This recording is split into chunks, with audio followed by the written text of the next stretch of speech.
नमस्कार, मैं हूं धर्मेंद्र। आप देख रहे हैं एक भारत सेवा। मेरे साथ हैं Anshul Sarohi, deputy commissioner civil line zone के। सर, क्या कहना चाहेंगे? एक सुप्रीम कोर्ट का आदेश आया है डॉग्स को लेकर, इसके बारे में कुछ हमें बताएं। देखिए, ये एक अगर आप देखें तो बहुत ही सराहनीय कदम है। और इसमें सुप्रीम कोर्ट ने जो आदेश दिया है, इसमें उन्होंने दोनों का ही ध्यान रखा है। इसमें उन्होंने जो स्टे जानवर हैं, जो कुत्ते हैं, उनका भी ध्यान रखा है। सुप्रीम कोर्ट ने ये बहुत क्लियर शब्दों में कहा है कि किसी को भी आप क्षति नहीं पहुंचाएंगे जी। और उनके लिए शेल्टर बना के उनको शेल्टर में रख के उनका देखभाल की जाएगी।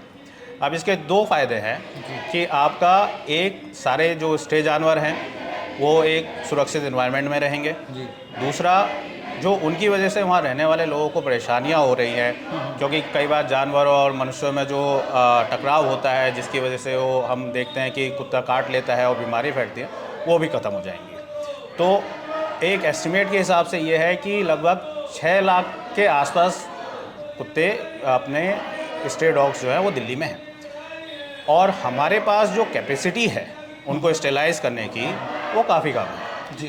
क्योंकि हमारे पास एमसीडी इसको करती नहीं है। एमसीडी ने इसको एनजीओ को कॉन्ट्रैक्ट पे दिया हुआ है और हर पर डॉग के हिसाब से हम पेमेंट करते हैं। शायद 1000 रुपये पर डॉग ऐसे देते हाँ, हैं कुछ है इसमें। हम लोग डॉग के लिए 1000 रुपये हैं और फीमेल डॉग बिच के लिए हम कुछ 1800 रुपये देते हैं। जी।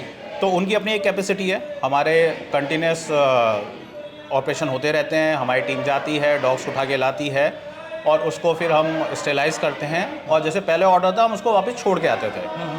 उस केस में हम क्या करते थे, एक कुत्ते का वो छोटा सा एक निशान हम लगा देते थे कान पे, जिससे हमें ये पता चल जाए कि ये स्टेलाइज हो चुका है और बार बार हम उसको ना उठाएं। जी। लेकिन इसके बावजूद हो क्या रहा है कि कैपेसिटी कम होने की वजह से अगर कुछ कुत्ते रह गए, स्टेलाइज नहीं हो पाए, अगले मेटिंग सीज़न में वो पॉपुलेशन बढ़ जाती है। जब पॉपुलेशन बढ़ जाती है, उसके बाद जैसे कि आप जानते हैं कि कुत्ता जो होता है टेरिटोरियल आर्मी होता है, उसका अपना एक इलाका होता है। उस इलाके में डॉग की संख्या बढ़ जाती है, जिसकी वजह से वहाँ पे खाने पीने की कमी होती है, जिसकी वजह से फिर उनमें एग्रेशन बढ़ता है और वो आपस में लड़ते हैं। फिर उस केस में अगर कोई मनुष्य आसपास से जा रहा है, फिर उनको वो डैमेज काटते हैं, उनको भी नुकसान पहुँचता है। तो इसके लिए अब हमारा जो अगला टारगेट है, वो टारगेट है कि हम ये इसमें जो शेल्टर होम बनेंगे उसकी लोकेशन फाइनल करेंगे। और प्रायोरिटी पे सुप्रीम कोर्ट ने हमको 8 हफ्ते दिए हैं और प्रायोरिटी पे 8 हफ्तों के भीतर ये टारगेट है कि सभी डॉग्स को स्ट्रीट से हटा के उनको सही जगह पे स्टेलाइज करके और उनको शेल्टर होम में रख के उनका देखभाल किया जाए। लगता नहीं काफ़ी टफ काम होगा ये? 6 से 8 हफ्ते दिए सुप्रीम कोर्ट ने, क्योंकि आपको जगह भी चिन्हित करनी है और उसके लिए बजट भी अहम भूमिका निभाएगा इसमें। देखिए, ये बात आपकी बिल्कुल सही है। टफ नहीं, मैं कहता हूँ ये बहुत मुश्किल काम है। लेकिन जब भी ये देखा है दिल्ली ने, चाहे वो G20 हो, चाहे वो दूसरी स्कीम हो, चाहे वो बाढ़ हो, चाहे वो कोई भी, जब भी ऐसी चुनौती दिल्ली के सामने आई है तो नगर निगम सबसे आगे खड़ा रहा है।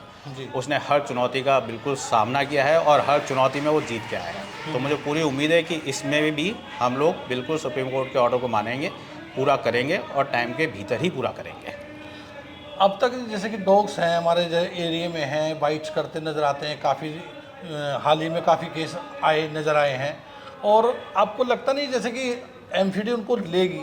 एक तो बजट, अब तक तो वो इलाके से खाता था, जैसे कि डोगी इलाके से खा लेते हैं, कोई दे देता है कुछ खाने के लिए, कोई कुछ। अब एमसीडी कैसे उसको आगे काम करेगी? फिर उसके लिए वो बन जाएगी ना एक उसके लिए, जैसे कि उसको मुहैया कराएगी, डॉग्स के लिए मुहैया कराएगी, खाने के लिए, पीने के लिए, जगह के लिए, लाइट्स भी चाहिए उनके। जो मेंटल डॉग हैं और कुछ एलर्जी वाले हैं, कुछ कई तरह के विभिन्न प्रकार के डॉग्स होंगे उसमें, तो अलग अलग रखने में कितनी दिक्कत आएंगी और इसमें डॉक्टर भी रखना पड़ेगा आपको शायद। नहीं, देखिए, बात आपकी सही है, लेकिन जैसे मैंने कहा कि अगर आप ओवरऑल देखें तो ये बहुत ज़रूरी है कि कुत्तों को हम वहाँ से रास्ते से हटाएं। और उसके लिए जो कीमत है, मुझे नहीं लगता कि बहुत ज़्यादा कीमत होगी अगर आप पूरा सिनेरियो देखें, क्योंकि जनता सुखी रहेगी। छोटे छोटे बच्चे डरते हैं, है ना, उनके पीछे कुत्ते बढ़ जाते हैं स्कूल जाने में, बुजुर्ग हैं। और क्योंकि बहुत, देखिए, इसमें सबसे बड़ी बात यह है कि अगर कुत्ता काटता है और इलाज ना मिले तो रेबीज़ की प्रॉब्लम होती है और रेबीज़ का इलाज नहीं है। तो यानी कि एक बार रेबीज़ हो गया तो वो अपने मृत्यु निश्चित है। तो मुझे नहीं लगता है कि अगर हम देखें तो कोई भी कीमत किसी इंसान की जान से बड़ी है। और एमसीडी हम रिसोर्स करेंगे, इकट्ठे करेंगे और मुझे पूरा यकीन है कि ऑनरेबल कमिश्नर सर, हमारे सीनियर ऑफिसर काफ़ी काबिल हैं, उन लोगों के पास ज़्यादा अनुभव है, तो जितना भी बजट वगैरह का इशू होगा वो मैनेज कर लिया जाएगा। क्योंकि जनता की सुरक्षा, किसी की जान की सुरक्षा और जानवरों की सुरक्षा, उनके भी बेहतर उसके लिए मेरे ख्याल से कीमत ज़्यादा नहीं होगी और मैनेज हो जाएगा। जैसे कि कई बार देखा कोई बाइट करता है डॉग्स, और कई बार डिस्पेंसरी में टीका नहीं मिलता है, हॉस्पिटल में नहीं मिल पाता है, काफ़ी वंचित रह जाता है वो व्यक्ति उससे, और प्राइवेट मुहैया हो जाता है। इस पर क्या कहना चाहेंगे? इसमें देखिए अधिकतर बात ये भी कई बार सामने आती है क्योंकि डिमांड बहुत कम होती है, तो कई बार इसको खरीदते नहीं है। क्योंकि जैसे सरकारी लोग बल्क में खरीदते हैं, हमारे हॉस्पिटल बल्क में दवाइयाँ खरीदते हैं और इसकी एक्सपायरी डेट लिमिटेड होती है। जैसे हमारे पास दवाइयाँ मिलेंगी, हम हर कुत्ते को स्टेलाइज कर जब दवाइयाँ लगाते हैं एंटी रेबीज़ वैक्सीन, तो हम बड़ी मात्रा में खरीदते हैं जी। हम दिन में 100 कुत्तों को भी एंटी रेबीज़ वैक्सीन लगाते हैं। तो एंटी रेबीज़ वैक्सीन जानवरों की हमारे पास पर्याप्त मात्रा में रहती है। हमारे रोज़ ऑपरेशन होते हैं, रोज़ हम करते हैं। लेकिन क्योंकि कुत्तों के काटने की वो थोड़े कम आते हैं मामले, तो इसमें हम बल्क में नहीं खरीदते हैं। तो हो सकता है इस वजह से भी शायद कमी हो, लेकिन इलाज में देरी नहीं होती है। कोई भी आता है तो उसको इलाज प्रॉपर मिलता है सरकारी अस्पतालों में, उसको कोई मना नहीं किया जाता है। एक आंकड़ा जो अभी आया था उसमें था कि 7 लाख डॉग बाइट के केस हुए थे, कुत्ते के काटने के केस हुए थे पूरे देश में, और 7 लाख कुत्ते काटने के केस के बाद लगभग 2 से 3 हज़ार मृत्यु हुई थी जी। तो अगर आप देखें कि 3,000 मृत्यु होना, और सिर्फ इसके लिए कि आपका सिर्फ जो हम रोक सकते थे डॉग बाइट को, अगर कुत्ते हमारे सही प्रॉपर शेल्टर में होते, उनका सही देखभाल होता, तो ये बीमारी नहीं होती, ये मृत्यु नहीं होती। तो 3,000 मौतें काफ़ी ज़्यादा होती हैं। तो मेरे ख्याल से ये सुप्रीम कोर्ट का ऑर्डर काफ़ी प्रशंसनीय है और इसकी काफ़ी ज़रूरत भी थी।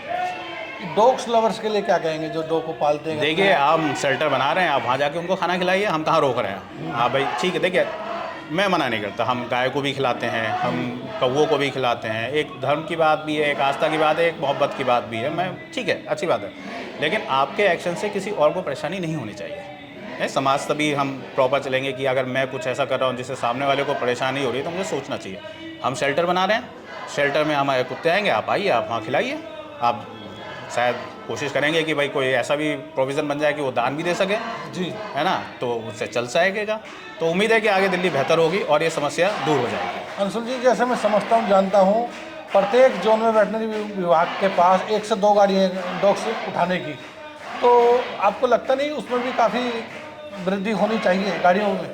हाँ, क्योंकि अगर हमको लगभग 6-7 लाख कुत्ते उठाने हैं तो ज़रूरत पड़ेगी। तो देखते हैं उसमें ऊपर क्या डिसीजन होता है। अगर ज़रूरत पड़ेगी तो हम किराए पे ले लेंगे, हम किराए पे भी ले लेंगे। और क्योंकि एक बार जब शेल्टर में आ जाएंगे कुत्ते तो वापस तो छोड़ना नहीं है। हाँ, छोड़ना। तो एक बार जब सड़कों से हट जाएंगे तो फिर हमारा काम काफ़ी कम हो जाएगा, तो उसके बाद ज़रूरत नहीं पड़ेगी। 15 अगस्त आ रहा है, आपकी जोन की तरफ से क्या कार्यक्रम रहने वाला है इस बार? 15 अगस्त का हम 14 अगस्त को यहाँ पे, क्योंकि आप जानते हैं दिल्ली में हम लोग 14 अगस्त को सब जगह बनाते हैं, क्योंकि 15 अगस्त को सिक्योरिटी ज़्यादा टाइट रहती है। 14 अगस्त को हमारे यहाँ झंडा ध्वजारोहण होगा, हमारे स्कूल के बच्चे आएंगे, कुछ हम अपने अच्छे कर्मचारियों को भी प्रशस्ति पत्र वगैरह देंगे। सारे जनता यहाँ रहेगी, हमारे सारे स्टाफ, हमारे सब मेंबर, क्योंकि देश की आज़ादी का जश्न है। आप भी आइए तो सब लोग मिलके बनाएंगे ये देश के स्वतंत्रता का दिवस। और सबको बधाई। मैं आपके समाचार सुनने वाले, न्यूज़ चैनल सुनने वालों को भी देता हूँ, आप भी बनाएं, अपने घर में तिरंगा लहराएं। हर घर तिरंगा, देश का तिरंगा देश के पहचान है। आप सब इसमें सहयोग करें, सफाई में सहयोग करें, इसके लिए आपका बहुत बहुत धन्यवाद। अंशुल जी, एक सवाल रह गया था, जैसे कि डॉग्स को लेकर अवेयरनेस के प्रोग्राम आप प्रत्येक वार्ड में करने जा रहे हैं, ऐसी कुछ अपने रखी है नींव? हम हर RWA के साथ मीटिंग करते हैं, हम उन्हें रेबीज़ के रीज़न बताते हैं, हम उन्हें ये भी बताते हैं कि कुछ जगह पे वो खुद ही अपने, जैसे पहले खाना खिलाने की जगह होती थी, कई RWA ने खुद ही बना भी रखी थी। हम उनसे रिक्वेस्ट करते हैं कि अगर कोई डॉग बहुत ख़तरनाक हो जाए तो हमें एकदम कॉल करें, हम उसको एकदम पिक करते हैं, उसका इलाज कराते हैं, स्टेलाइज कराते हैं। हम प्रायोरिटी पे उनके इलाके पे स्टेलाइजेशन और ये वैक्सीन ड्राइव चलाते हैं, एंटी रेबीज़ वैक्सीन ड्राइव चलाते हैं। RWAs हमारे कांटेक्ट में रहते हैं, कोई भी समस्या कुत्तों से रिलेटेड होती है वो एकदम हमको इन्फॉर्म करते हैं और पूरा सपोर्ट करते हैं। शुक्रिया बात करने के लिए। अंशुल सरोही थे हमारे साथ, DC civil line zone. Cameraman Abhishek के साथ एक भारत सेवा।